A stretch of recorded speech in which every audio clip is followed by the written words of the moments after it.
everyone, welcome to another video. So as a lot of you know, I'm so hot, I need to open this door. As a lot of you know, I do car reviews from time to time. And I've got a couple of cars with me at the moment that are so fantastic. I absolutely just thought I need to review these two cars for you. Now, the car I'm in at the moment is a Jaguar F-Type. This has actually been loaned to me by the JLR Press Office for a review, but the other car that I currently have in the garage right now is a Porsche 911 GTS. That I've got because my GT3 has gone into the dealership to have a little fix made on the PPF. So that's actually a loan car, but they've said I can film that as long as I cover the number plates, which is no problem at all. I want to compare the two because there are crossovers, similarities, and I think if you're looking for a two-seater sports car, there's something about them both. Sorry, there is someone there. There is something about them both that you might want to consider because they're both really, really similar. Even when it comes down to price, like a little bit. The Porsche is more expensive, but a little bit is very similar. So starting with the F-Type, this is a 5-litre V8. Now actually in 2022, it marked 75 years of the F-Type and they ceased producing them. I think last year, maybe the beginning of this year, but this year is going to be the last year that you will be able to get a V8 new. They are currently working on an electric version, and I do believe the electric version is going to be out in 2025. Don't quote me on that, but I'm pretty sure that's correct. And I think that electric version is going to be a monster because this car is so good to drive. The low down torque on it when you're at low speed is, it's quick. It's a little bit too quick. Like when I compare it to the GT3 that when it's low speed, is actually quite sluggish. You would be amazed to know that, wouldn't you? You'd think that car would be quick all round, but because it hasn't got turbos, it's not that quick. It is quick once you wind it up. Don't get me wrong, but it's not like this. It's not even like the GTS, because that's got a turbo as well. I'm going to do a bit of like a few technical things. Then I'm going to show you about some of my favourite features on both cars, things that I think are really worth you speccing if you're thinking about getting either one of these cars. Then I'm going to do like a final thing about which one I think you should buy, talk about depreciation and stuff like that. So starting with the F-Type, this does 186 miles per hour top speed.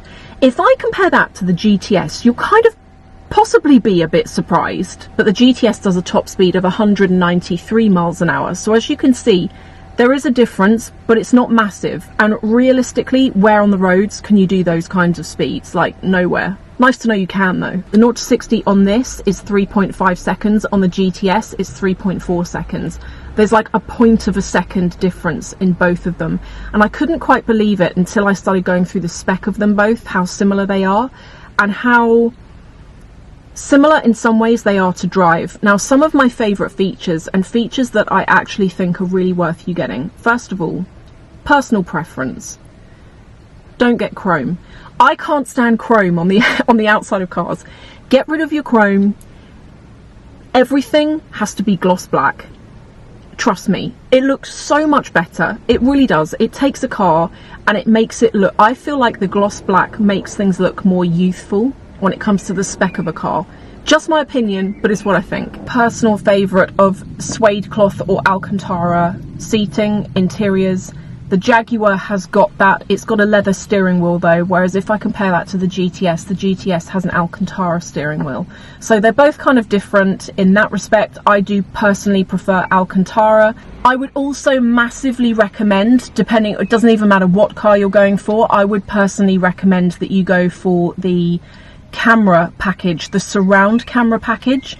This, I didn't realise how helpful it was until I tried it on a Defender, and it allows you to see 3D all around the car. It's absolutely brilliant for parking, and I particularly like it because I've got lots of junk in the garage at the moment, and when I'm parking the car I need to see where the car is in correspondence to all of the boxes and all of the old furniture and everything else that's in there, and having the 3D surround camera lets me do that. Honestly, it's going to cost you a little bit extra, but it's so worth it. Now for some more similarities, the F-Type comes with a lot of extras that you would, in my opinion, expect to have to pay for, but they come as standard. So for example, things like rain sensing wipers. I would personally assume that you would need to pay for that. I would imagine if you go to BMW, where you have to pay a lot, everything at BMW is like an optional extra. That's the kind of thing that I would imagine. I could be wrong, correct me if I'm wrong, but I would imagine that that's the kind of thing you'd have to pay extra for. Other things that are on this car as standard include the online package, which I really am into, lane keep assist, rear camera. It's even got a pollen filter. This car has things on it that you would be mind blown to know you don't have to pay a penny extra for. Now, if I talk about the GTS is very, very similar. The GTS, in my opinion, the GTS of any of Porsche's range of cars, whether it's the Macan, the Cayenne, the 911, whatever, I feel like the GTS takes the best optional extras of the cars in that range and combines them together in one vehicle. And so for that reason, I think on the GTS, you don't always need to spec a load extra, because a lot of the time it already comes with that stuff. Skipping back to the GTS, things that I think are really worth you getting, my personal favourites anyway, are sports exhaust, because it sounds amazing. On the Jaguar, you don't need it. This car sounds incredible. On the Porsche sounds good, don't get me wrong, but the sports exhaust just adds something extra to it. Also, the LED matrix headlights are an absolute must. Also, and this is my kind of personal preference, this isn't like an essential thing that's going to make the value of your car worth even more in the future, but I personally really like the ambient lighting package. That is where, when it's nighttime and the lighting comes on in your car, you can pick the colour that goes into the footwells and all along the edges, and I personally really like that. I think that's really, really worth it. Also, as I've said, the surround camera, definite must. And de-chrome your car. Get rid of the chrome. You've got to go with gloss black everywhere. Honestly, you will thank me for it. Maybe you won't, but you will thank me for it. It's so worth it. Prices. Okay, so this is what everyone wants to know about. The price of the 911 GTS starts at $122,000. The price of the car I'm in at the moment, so the Jaguar, this exact model is like $112,000, so there is quite a big difference. I think when it comes to value for money, the Jaguar for me wins.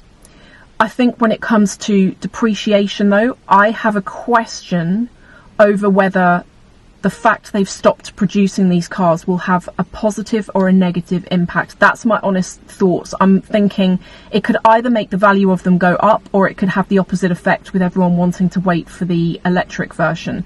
Porsche, when it comes to depreciation, it's a safe car to go with, generally speaking. In terms of the drive, they both feel quite similar. I would say that the GTS I'm in at the moment, probably because it's a cabriolet, has got more road noise in it. And my final thoughts.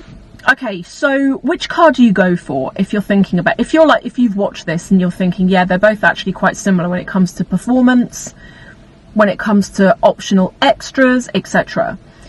Price is obviously different. Depreciation I've spoken about. I think what it really comes down to, is your preference on brand. You need to pick the brand that says it most for you. I always say this, but everyone, doesn't matter who you are, everyone has a preference when it comes to brand. Whether it's the supermarket you shop from, where you buy your clothes from, the watch you wear, the car you drive, everyone has a brand preference. So go for the brand that speaks to you the most. Just to finish, when I do car reviews, there are loads of people out there that do seriously technical ones, and they are best placed at doing that.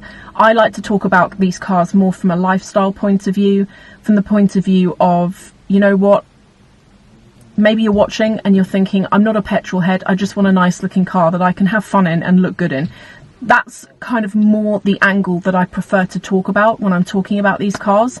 And I just hope that the information I give you is of use and of benefit, and helps you to make up your mind. Really, that's what it comes down to for me anyway. If you've enjoyed watching this, I'm going to put up here a couple more car reviews that I've done just recently. One of the F-Pace, that is a brilliant car, and I'm going to put up one here as well, which is slightly more lifestyle based. So if you want to come along and join me on either of those, I would love for you to do that. Thank you so much for watching, and I will see you in one of the next videos.